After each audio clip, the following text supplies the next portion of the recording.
주신 본문의 말씀 중심으로 독수리같이 새롭게 하시는 하나님, 독수리같이 새롭게 하시는 하나님이라는 점을 가지고 함께 말씀의 은혜를, 기도의 제목을 우리 신앙생활에 도전받는 시간이 되기를 원합니다. 오늘 말씀의 제목 한번 따라해 보실까요?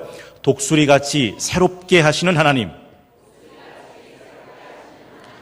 바라기는 독수리같이 새롭게 하시는 하나님을 만나시는 복된 시간 되시기를 주의 이름으로 축원합니다. 오늘 본문의 시편 103편은 하나님을 향한 다윗의 수많은 시, 노래, 기도, 찬양 가운데 하나입니다. 여러분 성경을 보시면 시편 103편 위에 다윗의 시라고 써여 있지 않습니까? 다윗은 시편에 전부를 기록했다고 해도 과언이 아닐 만큼 수많은 시와 찬양과 노래로 꽉 채웠습니다. 그러나 그중 단연 시편 103편 오늘의 본문은 다윗의 수작 중에 수작이라 일컬어질 수 있는 본문이 되겠습니다. 시적 율동감이나 내용의 풍성함이나 문학적인 감동이 타의 추정을 불허할 정도로 아주 탁월합니다. 그래서 오늘 본문을 한 절 한 절 구분하는 것보다는 아예 통째로 들이키는 것이 우리의 신앙의 영혼의 유익함이 있습니다. 그런 마음으로 다시 한번 시편 103편 1절에서 5절 말씀을 천천히 한 목소리로 합독하겠습니다. 시작. 내 영혼아 여호와를 송축하라. 내 속에 있는 것들아 다 그의 거룩한 이름을 송축하라. 내 영혼아 여호와를 송축하며 그의 모든 은택을 잊지 말지어다. 그가 내 모든 죄악을 사하시며 내 모든 병을 고치시며 내 생명을 파멸해서 속량하시고 인자와 긍휼로 관을 씌우시며 좋은 것으로 내 소원을 만족하게 하사 내 청춘 독수리같이 새롭게 하시는도다. 아멘. 여러분, 이 내용을 자세히 살펴보면 오늘 다윗은 이렇게 본문을 시작하고 있지 않습니까? 내 영혼아 여호와를 송축해라. 내 속에 있는 것들아 다 그의 거룩한 이름을 송축하라. 그렇습니다. 하나님을 찬양하라고 노래합니다. 다윗은 지금 다른 사람한테 말하는 게 아니에요. 자기 자신에게 내 영혼아 내 속에 있는 것들아 하나님을 송축하라 라고 말씀하고 있더라는 거죠. 영혼이 뭘까요? 어렵지 않습니다. 내 속에 있는 전부예요. 내 마음, 내 생각, 내 뜻, 내 정성, 이런 것들을 다 모아서 하나님을 찬송하라고 하는 거죠. 두 번째가 2절에 내 영혼아 여호와를 송축하며 그의 모든 은택을 잊지 말지어다 라고 말씀합니다. 여러분, 하나님의 은혜를 잊어버리지 말라는 거예요.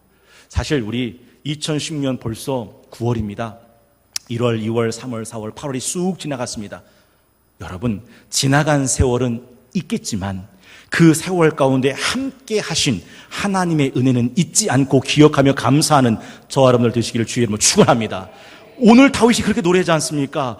내 영혼아 여호와를 송축하며 그의 모든 은택 잊지 말지어다. 여러분, 그렇습니다. 하나님이 지금까지 함께 하셨습니다. 그 하나님께서 지금 이후로도 영원히 함께 하실 줄로 믿습니다. 오늘 본문 우리의 영을 새롭게 하시는 하나님을 이렇게 노래합니다. 3절. 그가 내 모든 죄악을 사하시며. 여러분, 죄의 문제를 해결하실 수 있는 분은 오직 하나님 외에 다른 어떤 존재가 없습니다. 하나님만이 우리의 죄악의 문제를 해결하실 수 있더라 하는 것이죠. 4절은 계속해서 내 생명을 파멸해서 속량하시고 라고 말씀합니다. 이 파멸은 지옥을 말합니다. 속량은 그 지옥에서 떨어져 심판받을 수밖에 없는 죄인을 값을 치르시고 구원하시는 대속 구속을 말합니다. 그렇습니다. 우리의 영, 이 영을 새롭게 하시는 하나님이죠. 두 번째는 우리의 혼을 새롭게 하시는 하나님을 노래합니다. 4절의 하반절에 이렇게 노래하죠. 내 생명을 파멸해서 속량하시고 인자와 긍휼로 관을 씌워주신다. 인자는 사랑을 말합니다. 긍휼은 우리를 불쌍히 여기시는 걸 말하죠. 5절에 보면 좋은 것으로 내 소원을 만족하게 하신다라고 말씀합니다. 여러분, 하나님의 은혜를 입고 하나님의 긍휼하심을 받고 하나님이 좋은 것으로 나의 소원을 만족하게 하시면 내 마음은 어떨까요? 기쁘고 즐겁게 될 수밖에 없더라 하는 것이죠. 우리의 혼, 우리의 마음이 기뻐하게 된다 하는 것입니다. 세 번째가 우리의 몸까지도 새롭게 하시는 하나님을 노래하고 있습니다. 3절, 그가 내 모든 죄악을 사하시며, 그 뒤에 뭐라고 되어 있습니까? 내 모든 병을 고치시며. 그리고 5절 하반절은 이렇게 노래하지 않습니까? 내 청춘을 독수리같이 새롭게 하시는도다. 그렇습니다. 하나님은 우리의 영, 우리의 혼, 우리의 몸까지도 새롭게 하시는 하나님이심을 믿으시기를 주의 이름으로 축원합니다. 제가 오늘 본문의 말씀을 제목을 독수리같이 새롭게 하시는 하나님이라고 되어 있는데, 제가 왜 이렇게 잡았냐면요, 여러분, 독수리가 얼마나 영물인지 모릅니다. 잠언에 보면 6장 6절에, 잠언 6장 6절에 이런 말씀이 있거든요. 게으른 자여 개미에게 가서 그가 하는 것 보고 지혜를 얻어라. 계속해서요, 개미는 두령도 없고 감독자도 없고 통치자도 없으되 먹을 것을 여름 동안에 예비하며 추수 때 양식을 모으느니라. 이 게으른 자여 개미에게 가서 지혜를 배워라. 이 말씀하신 거예요. 여러분, 독수리에게서 우리는 무엇을 배워야 될까? 세 가지를 꼭 배워야 됩니다. 첫 번째는 독수리의 시력, 독수리의 눈을 배워야 한다 하는 것입니다. 독수리 눈의 시력이 얼마인지 아십니까? 6.0입니다. 뭐 알고 놀라시는 거예요? 그냥 놀라시는 겁니까? 여러분, 우리가 독수리의 눈을 배워야 한다는 말은 우리의 시력을 1.5, 2.0, 3.0, 4.0으로 올려야 된다, 그런 뜻이 아닙니다. 성경에 보면 이 눈은 굉장히 중요한 의미가 있습니다. 마태복음 16장 3절에 아침에 하늘이 붉고 흐리면 오늘은 날이 굳겠다 하나니 너희가 날씨는 분별할 줄 알면서 시대의 표적은 분별할 수 없느냐. 눈이 좋다는 말은 분별력이 있다는 걸 의미합니다. 눈이 나쁘면 분별력도 없습니다. 여러분, 예전에 그 나향욱이라는 교육부 정책기획관이 민중은 개 돼지다라는 그 한마디 말하고 옷 벗었죠. 공무원 파직당했습니다.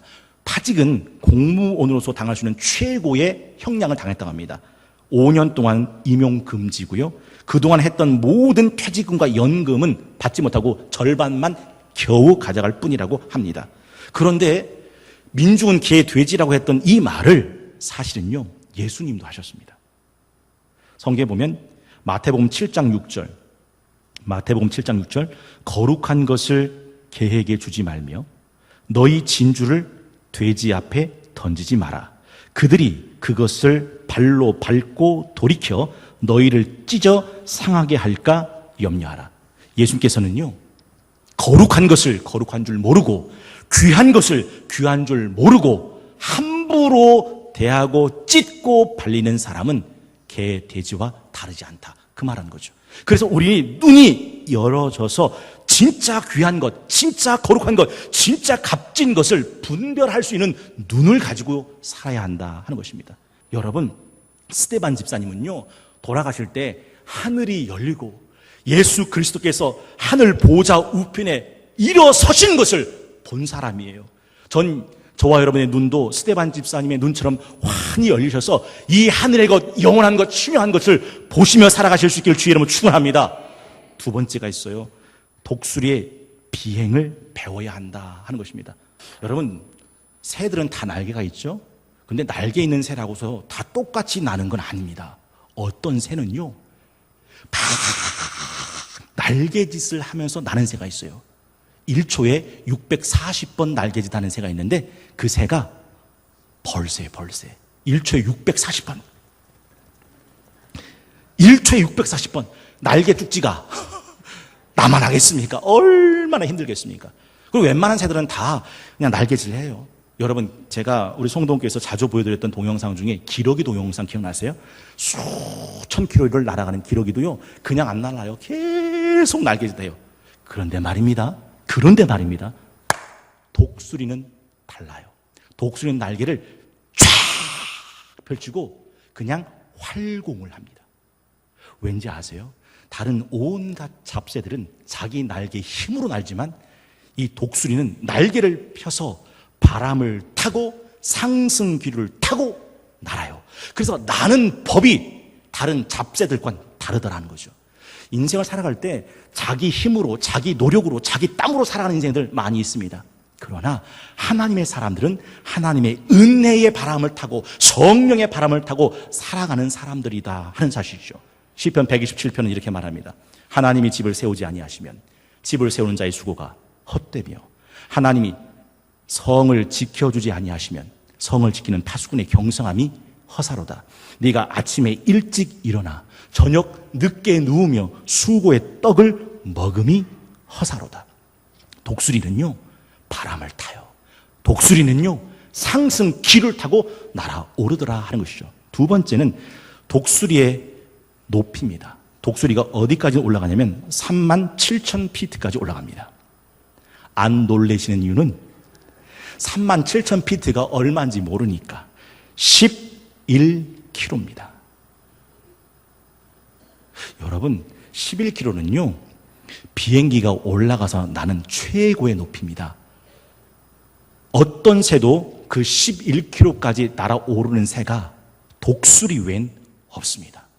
그래서 이 독수리는 가장 높은 곳에 날아오르게 된다라 하는 것이죠. 에베소 4장 13절 말씀, 우리가 다 하나님의 아들을 믿는 것과 아는 일에 하나가 되어 온전한 사람을 이루어 그리스도의 장성한 분량이 충만한 데까지 이르리니. 독수리하고 까마귀하고 싸우는 거 보신 적 있으신 분?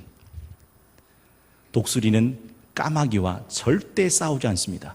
까마귀는 독수리와 절대 싸울 수 없습니다. 왜냐하면 까마귀는 죽었다 깨어나도 오르지 못할 그 높은 곳까지 날아오르는 독수리를 따라 올라갈 수가 없기 때문입니다.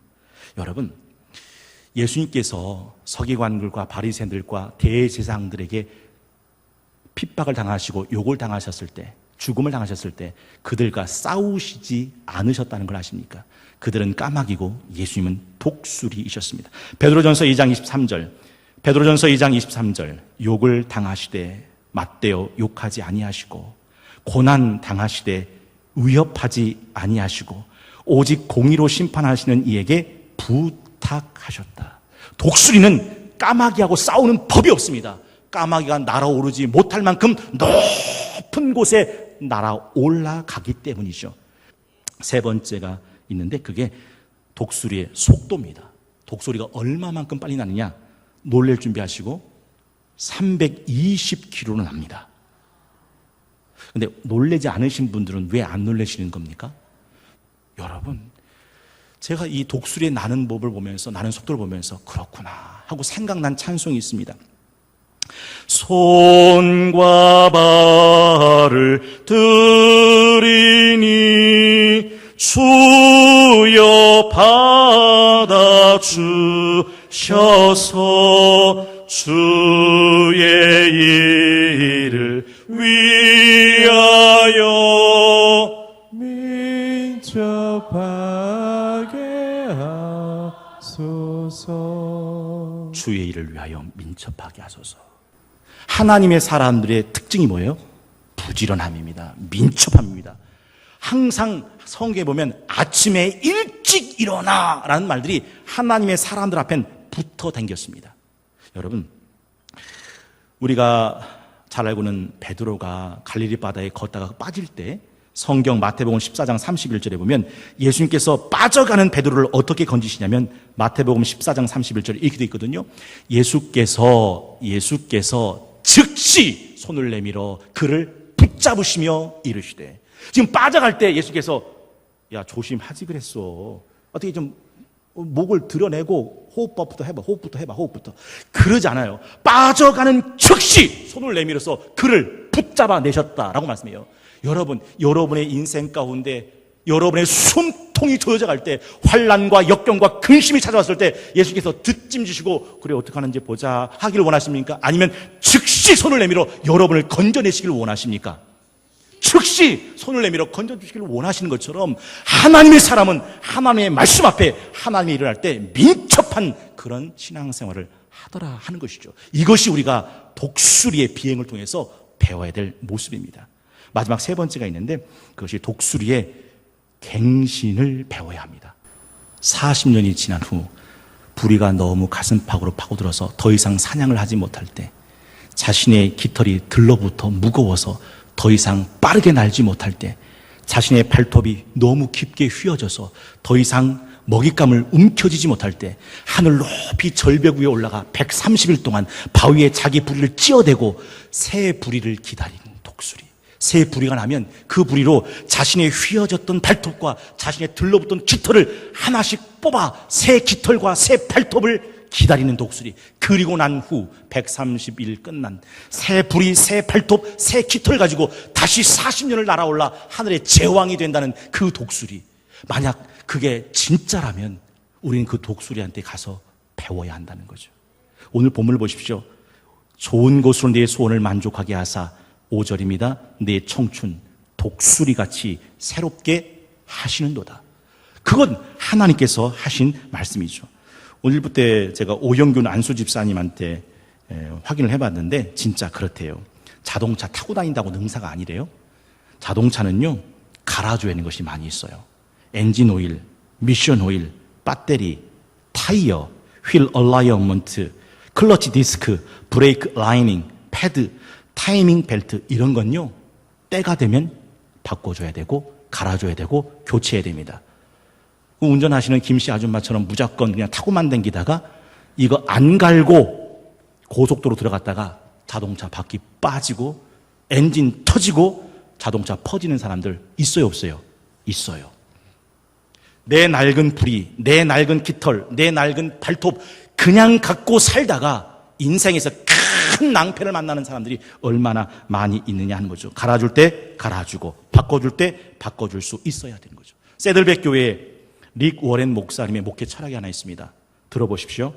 어떻게 우리가 성장할 수 있는가를 생각하지 말고, 다시 한번요. 어떻게 우리가 성장할 수 있는가를 생각하지 말고 무엇이 우리의 성장을 가로막고 있는가를 생각해라. 여러분, 내 구부러진 부리가 뭔가를 생각하셔야 돼요. 들러붙어 있는 무거운 깃털이 뭔가를 생각하셔야 돼요. 휘어져 버린 내 발톱이 무엇인가를 생각해야죠. 제가 늘 하는 말씀 있죠. 되는 사람한테는 되는 이유가 있고 안 되는 사람한테는 안 되는 이유가 있습니다. 안 되는 사람이 안 되는 이유가 뭔지 아십니까? 토한 거 다시 먹습니다. 안 되는 사람이 안 되는 이유가 뭔지 아십니까? 나온 구정물에 다시 들어가 높습니다. 그러나 되는 사람의 되는 이유가 있습니다. 그것은 그렇습니다. 독수리처럼 구부러지고 들러붙어 있고 휘어져 버린 부리와 깃털과 발톱을 과감하게 뽑아낸다는 거죠. 과감하게 뜯어낸다는 거죠. 과감하게 새 부리, 새 깃털, 새 발톱을 기다린다는 것입니다. 이게 되는 사람의 되는 이유죠. 제가 지난번에도 소개했던 책 한 권 다시 한번 소개해드립니다. 물론 읽지는 않으시겠지만 아론 렐스톤이라는 사람의 쓴 6일간의 깨달음이라는 책입니다. 이 책의 주인공은 암벽 등반하는 사람인데요. 어느 날 혼자 암벽을 등반하다가 그만 낙상을 하고 절벽에 빠집니다. 빠질 때 큰 바위와 함께 떨어져서 그 오른쪽 팔과 손이 바위에 짓눌리게 되죠. 이걸 빼내려고 해도 빠지지가 않습니다. 이 바위를 들어 올려 보려고 해도 들어 올려지지 않습니다. 살려주세요! 소리를 쳐도 듣는 이 아무도 없습니다. 이렇게 6일이 지나갑니다. 이때 이 젊은이는 한 가지 결단을 합니다. 이대로 죽을 것인가? 아니면 살 어떤 방도를 찾을 것인가? 그래서 이 젊은이는 살 방도를 찾습니다. 자신의 주머니에 주섬주섬 산악용 나이프를 꺼냅니다. 그리고 반나절 동안 자기 팔을 잘라내기 시작합니다. 그 팔을 잘라내고 빠져나와서, 여러분 책에 잘 보이시는지 모르겠습니다. 오른쪽 이 손이 의수입니다. 여러분은 어떠시겠습니까? 그냥 끼었으니까 그렇게 죽음을 기다리겠습니까? 아니면 이 젊은이처럼 이 팔을 잘라내고서라도 사시겠습니까? 제가 이 6일간의 깨달음의 책을 읽으면서 생각난 예수님의 말씀이 한 군절이 있습니다. 내 눈이 너를 범죄하게 하거든 뽑아버려라. 두 눈 가지고 살다가 지옥에 떨어지는 것보다 한 눈 뽑고 천국에 가는 게 훨씬 낫다. 살다가 내 팔이, 내 다리가 너를 범죄하게 하거든 찍어버려라. 두 다리, 두 팔 갖고 살다가 지옥에 가는 것보다 한 팔 찍어버리고 한 다리 찍어버리고 천국에 가는 게 낫다. 여러분, 예수님이 얼마나 사랑과 온유함의 예수님이십니까? 그 예수님이 뽑아버리라고 하십니다. 그 예수님이 찍어버리라 하십니다. 그 예수님이 끊어버리라 하십니다. 여러분, 이 말은 진짜 내 눈이 범죄했을 때, 진짜 내 팔, 내 다리가 범죄했을 때 뽑아버리고 찍어버리는 얘기가 아니에요. 그러나 그럼에도 불구하고 예수님께서 뽑아야 될 건 뽑아야 되고 찍어버려야 될 건 찍어버려야 된다는 이 사실이 있다는 사실을 중요하게 가르쳐주고 계시더라 하는 것이죠. 여러분, 베드로전서 4장 3절에 있는 말씀 들어보십시오. 베드로전서 4장 3절, 너희가 음란과 정욕과 술취함과 방탕과 향락과 무법한 우상 숭배를 하여 이방인의 뜻을 따라 행한 것은 지나간 때로 족하다. 다시는 그 음란 가운데, 다시는 방탕한 가운데 다시 토한 거 먹고 다시 나온 구조물에 들어가 눕지 마라. 그건 지나간 것으로 끝났다. 그건 지나간 것으로 족하다라고 말씀해 주고 계시더라 하는 거죠. 여러분, 하나님은요, 그 삶을 영과 혼과 몸을 완전히 새롭게 하시는 하나님이십니다. 이 하나님 꼭 만나시기를 주의 이름으로 축원합니다. 축원합니다. 여러분, 요셉은요, 그 하나님을 만난 사람이거든요. 요셉은 17살 때 꿈 하나를 꿉니다. 하늘의 해와 달과 별들이 자기에게 절하는 꿈입니다. 그러나 그 꿈 이후로 요셉은 나락으로 떨어지죠. 형들의 미움을 한 몸에 받습니다. 아버지가 입혀줬던 채색 옷이 갈기갈기 찢깁니다. 웅덩이에 던져지고 인신매매로 애굽의 노예로 팔려갑니다. 거기서 열심히 일했지만 애굽 보디발의 아내에 억울한 성추행범이라는 오명을 쓰고 지하 감옥에 갇힙니다. 이렇게 하기를 13년을 지내요. 이 13년을 지나고 난 뒤 하나님께서 그 요셉을 독수리같이 새롭게 하신 장면을 성경은 이렇게 기록합니다. 창세기 41장 41절에서 43절. 바로가 또 요셉에게 이르되 내가 너를 애굽 온 땅의 총리가 되게 하노라 하고 자기의 인장 반지를 빼어 요셉의 손에 끼우고 그에게 세마포 옷을 입히고 금 사슬을 목에 걸고 자기에게 있는 버금수레에 그를 태우매 무리가 그의 앞에서 소리 지르기를 엎드리라 엎드리라 하더라. 바로가 그에게 애굽 전국을 총리로 다스리게 하였더라. 그렇습니다. 가장 높은 곳에 날아오르는 하늘의 제왕 독수리처럼 하나님은 요셉을 건져내셔서 새 부리로, 새 깃털로, 새 발톱으로 애굽 전국을 다스리는 하늘의 제왕, 애굽의 제왕이 되게 하셨더라 하는 것이죠. 왠지 아십니까? 하나님은 우리를 영과 혼과 몸을 독수리같이 새롭게 하시는 하나님이시기 때문입니다. 오늘은 9월 4일 창조절 첫 번째 주일 아침, 독수리같이 새롭게 하시는 하나님, 독수리같이 새롭게 하시는 하나님이라는 점을 가지고 세 가지 영적 은혜를 함께 나눴습니다. 첫째, 독수리의 시력처럼 우리의 눈이 새로워져야 한다는 것이죠. 두 번째, 독수리의 비행처럼 우리의 삶이 새로워져야 한다는 것이죠. 세 번째, 독수리의 갱신처럼 우리의 9월부터 시작되는 2016년 하반기가 새로워져야 한다는 사실입니다. 여러분, 우리만 2016년 9월을 시작하는 게 아니에요. 하나님도 2016년 9월을 시작하십니다. 하나님은 이 2016년 9월을 어떻게 시작하실까? 이사야 43장 18절 이하는 이렇게 말씀합니다. 이사야 43장 18절, 너희는 이전 일을 기억하지 말며 옛날 일을 생각하지 마라. 보라, 내가 새 일을 행하리니, 보라, 내가 새 일을 행하리니 이제 나타낼 것이라. 너희가 그것을 알지 못하겠느냐? 반드시 내가 광야의 길을 사막의 강을 내리니 장차 들짐승 곧 승냥이와 타조도 나를 존경할 것은 내가 광야의 물을 사막의 강들을 내어 함께 합독합니다. 시작. 내 백성 내가 택한 자에게 마시게 할 것이라. 여러분 기억하십시오. 2016년 9월 하나님께서는 우리들에게 마시게 할 새 물, 새 은혜, 새 역사를 준비하고 계시다고 말씀해 주셨습니다. 여러분, 하나님이 우리에게 마시게 하시는 새 은혜, 새 물, 새 역사를 마음껏 들이키시는 복된 성도들 다 되실 수 있기를 주의 이름으로 축원합니다.